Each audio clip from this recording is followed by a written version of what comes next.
In today's video, I'm going to teach you how to create meeting on Microsoft Teams.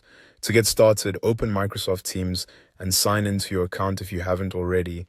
Once you're in, direct your attention to the left-hand panel. This is where you'll find the main navigation options for Teams. Go ahead and click on Calendar.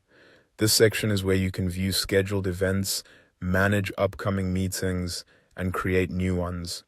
After you open the calendar, look toward the top right corner of the screen and click New Meeting. This will take you to the meeting setup page where you can enter all the important information for your event.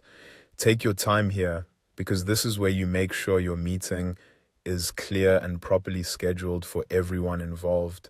At the top of the setup page, you'll see an option to change the time zone using a drop-down menu.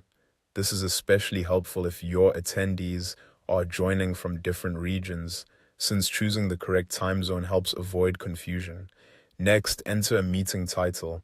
Try to make it specific and easy to recognize so participants immediately know what the meeting is about. Then add your attendees by entering their names or email addresses in the participant field.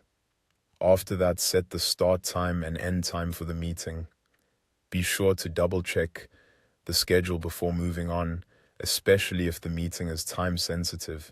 If this is a meeting that happens regularly, you can also choose whether it repeats. Teams gives you the option to set how often it should recur, such as daily, weekly, or on another schedule. If it's just a one-time meeting, you can leave that as a non-repeating event. You'll also have the option to add a meeting location. Depending on how your team works, this can be useful for hybrid meetings or events that include an in-person component. There's also a space to enter meeting details.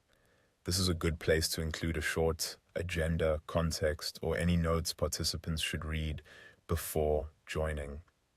Once everything looks good, click Save in the top right corner. After you save, a pop-up will appear showing a preview of the meeting invitation. From there, you can copy the invitation and share it wherever needed, such as in a message or another scheduling tool. And that's it. Your meeting is now created in Microsoft Teams.